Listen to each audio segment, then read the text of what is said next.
One thing many people worry about is the mechanization of labor, being human labor replaced by machinery. And this goes a long way back, all the way to the Luddites, etc., and even so far in our popular culture today with films such as The Matrix, one of my personal favorites. However, this is taken to an even greater level of concern today, given recent technology that has been developed that could potentially replace millions upon millions of working class jobs. Even basic fast food jobs can now almost be completely automated. You don't particularly need cashiers to take customer money, nor do you need a full staff to make hamburgers.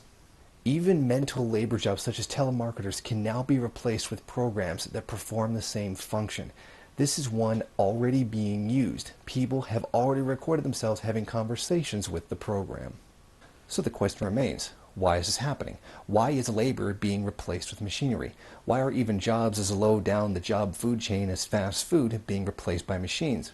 Well, one of the major reasons is a phenomenon in economics known only to Marxists called the falling rate of profit. Now, this phenomenon was put quite clearly by Marxist economist Ernest Mandel. An enterprise or industrial sector with an above average level of productivity, like a shoemaker who can produce 2 pairs of shoes in 3 hours, when the social average is 1 pair in 3 hours, economizes in its expenditure of social labor and therefore makes a surplus profit. That is to say, the difference between its cost and selling prices will be greater than the average profit. The pursuit of this surplus profit is, of course, the driving force behind the entire capitalist economy. Every capitalist enterprise is forced by competition to try to get greater profits, but this is the only way it can constantly improve its technology and labor productivity. Consequently, all firms are forced to take this same direction, and this, of course, implies that what at one time was an above average productivity winds up as a new average productivity, whereupon the surplus profit disappears. All the strategy of capitalist industry stems from this desire on the part of every enterprise to achieve a rate of productivity superior to the national average and thereby make a surplus profit. And this, in turn, provokes a movement which causes the surplus profit to disappear by virtue of the trend for the average rate of labor productivity to rise continuously. This is the mechanism in the tendency of profit rates to become equalized. Or as Marx himself put it in Capital, the progressive tendency of the general rate of profit to fall is therefore just an expression peculiar to the capitalist mode of production of the progressive development of social productivity of labor. This does not mean to say that the rate of profit may not fall temporarily for other reasons, but proceeding from the nature of the capitalist mode of production, it is thereby proved a logical necessity that in its development, the general average rate of surplus value must express itself in a falling general rate of profit. Since the mass of the unemployed living labor is continually on the decline as compared to the mass of materialized labor set in motion by it, i.e. the productivity consumed means of production, it follows that the portion of living labor unpaid and congealed in surplus value must also be continually on the decrease compared to the amount of value represented by the invested total capital, since the ratio of the mass of surplus value to the value of the invested total capital forms the rate of profit. This rate must constantly fall. Meaning, if one capitalist finds a way to reduce the cost of production, every other capitalist must also follow suit or go out of business. Eventually, this reduces the amount of profitability on a commodity, which can, if the state doesn't or the other capitalists don't find a way to take care of it, causes the system to go into crisis. One of the ways that they take care of this problem is the advent of imperialism, meaning they get cheaper labor in the third world.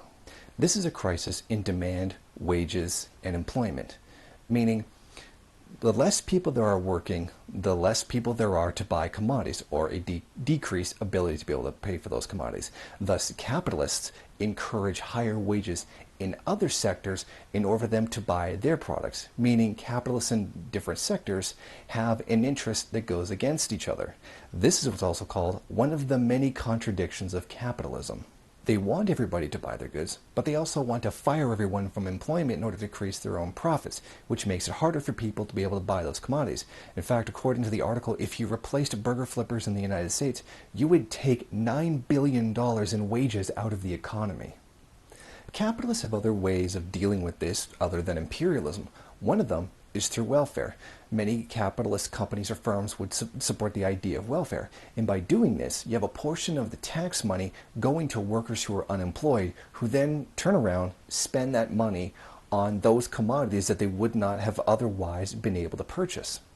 Meaning that problem of a lack of demand is filled in with the tax money of other workers, meaning other workers are being taxed to prop up the capitalist class while it puts people out of work. Now, this is also one reason why many companies fight for the preservation of food stamps, because they then also turn around and try to get their products listed as something you can get with food stamps. This shows several contradictions within the capitalist system itself. Some capitalists do want to preserve welfare and food stamps because it's in their rational economic interest to do so. As many people have noticed, we're right now in the middle of a global economic crisis. This means the affordability of those programs to give to the poor for the jobs that the capitalists won't provide is now failing. The capitalists have bled the state dry in creating that artificial demand. Now, with this happening, they now have to find other means of stimulating a demand for their products, or at least lowering the cost of production. This is one of the major factors that is behind the major renewed drive towards imperialism that we're seeing in the world right now, not just from the United States, but Europe and China as well.